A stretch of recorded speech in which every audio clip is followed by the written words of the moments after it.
दोस्तों, ये कहानी आज से लगभग 20-25 साल पुरानी है। मुझे बचपन में ये कहानी किसी ने सुनाई थी। तो ये कहानी रवि की कहानी है, जो दिल्ली के तीन मूर्ति इलाके में रहा करता था। ये इलाका आज भी अगर आप वहाँ जाएँ तो रात को सुनसान ही रहता है, लेकिन आज से 20-25 साल पहले ये और ज़्यादा सुनसान रहा करता था। रवि अपने परिवार के साथ वहाँ फ्लैट्स में रहा करता था और वो रोज़ रात को अपने काम से लगभग 11:30 या 11:45 बजे तक लौट कर आया करता था। लेकिन उस रात जिस दिन ये हादसा हुआ, रवि जिस बस से आ रहा था, अचानक वो बस रास्ते में ख़राब हो गई और रवि वहीं बीच सड़क पर उतर गया। लेकिन उसका घर वहाँ से 1-2 मील दूर था, तो उसने सोचा चलो पैदल ही चला जाता हूँ, और वो लगभग 1 बजे अपनी बिल्डिंग के पास पहुँचा। उस समय सब जगह सन्नाटा हो रहा था और दूर दूर तक कोई आवाज़ नहीं आ रही थी। बहुत जल्दी सर्दियाँ भी वापस आने लगी थी, तो अंधेरा और ज़्यादा जल्दी बढ़ जाता था, तो लोग पहले ही अपने घरों में चले जाते थे। तो धीरे धीरे करके वो अपनी बिल्डिंग के पास पहुंचने लगा।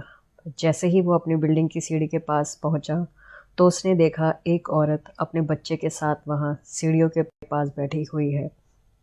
जैसे ही वो पास गया तो उसे उस औरत के रोने की आवाज़ आने लगी। वो औरत वहाँ बैठी रो रही थी।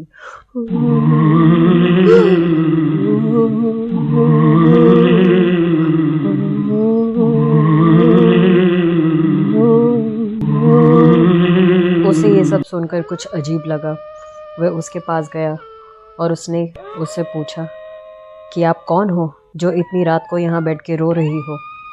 लेकिन दोस्तों, उसने उसकी बात का कोई जवाब नहीं दिया, और उधर अंधेरा होने की वजह से उसे ठीक से कुछ दिखाई भी नहीं दे रहा था। वो औरत फिर रोने लगी।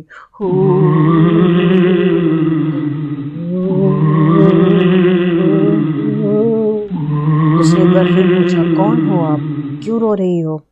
लेकिन इस बार उस औरत ने जवाब दिया, और वो भी चिल्लाकर, चला जा यहाँ से, मैं तुझे नहीं छोड़ूंगी, मुझे तंग मत कर, चला जा, तुझे चैन नहीं मिला अभी भी। ये सुनकर रवि जोर से सीढ़ियों की तरफ भागा। वे बहुत ज़्यादा ही डर गया था। वो जल्दी जल्दी सीढ़ियों के ऊपर चढ़ा। जैसे ही वो ऊपर पहुंचा, वहाँ सीढ़ियों के ऊपर एक छोटा सा बल्ब लगा हुआ था, और वो हैरान हो गया कि वही औरत जो नीचे बैठी हुई थी वो वहाँ खड़ी है। जैसे ही वो नज़दीक गया, उसने उसका चेहरा देखा तो वो डर से चिल्लाया, बचाओ बचाओ, वो वापस आ गई है, बचाओ बचाओ। दरअसल दोस्तों, रवि ने जिस औरत को देखा था, वो औरत उनकी ही बिल्डिंग में रहा करती थी, और 1 हफ्ते पहले ही उसने अपने छोटे बच्चे के साथ उसी बिल्डिंग की छत से कूदकर आत्महत्या कर ली थी। और उधर रवि चिल्लाता हुआ सीधा बिल्डिंग की छत पर चला गया, जहाँ पर उसके घर वाले सोए हुए थे। उसने सबको जगाया, उठो उठो, सब उठ जाओ। सबने पूछा, क्या हुआ, क्यों इतना चिल्ला रहे हो? उसने बोला, वो वापस आ गई है। सबने पूछा, कौन वापस आ गई है? तभी बताओगे, तुम इतने डरे हुए क्यों हो रवि, हमें बताओ क्या हुआ।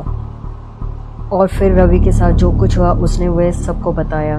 तो ये सुनकर सबने उससे कहा, ठीक है, अभी तो बहुत रात हो रही है, लेकिन कल सुबह होते ही हम किसी तांत्रिक के पास जाकर इस बात का कुछ ना कुछ हल ज़रूर निकालेंगे। अब तुम सो जाओ, घबराओ नहीं, हम तुम्हारे साथ हैं। और ऐसा कहकर थोड़ी देर में सब सो गए। लेकिन दोस्तों, रवि नहीं सो पा रहा था। वो अभी भी बहुत डरा हुआ था। उसका शरीर बुखार से कांपने लगा।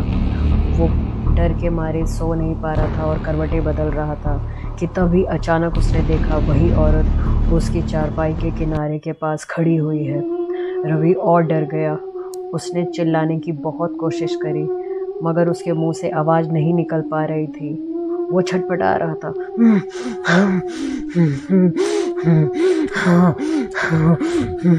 हाँ, मगर वह कुछ नहीं कर पा रहा था।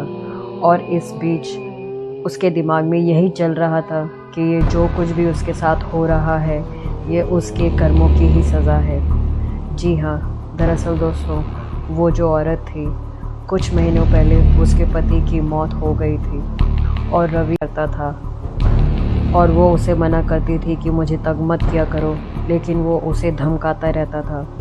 बस इसलिए तंग आकर उस औरत ने अपने बच्चे के साथ बिल्डिंग से कूदकर जान दे दी थी और अब उसकी आत्मा रवि से बदला लेने आई थी।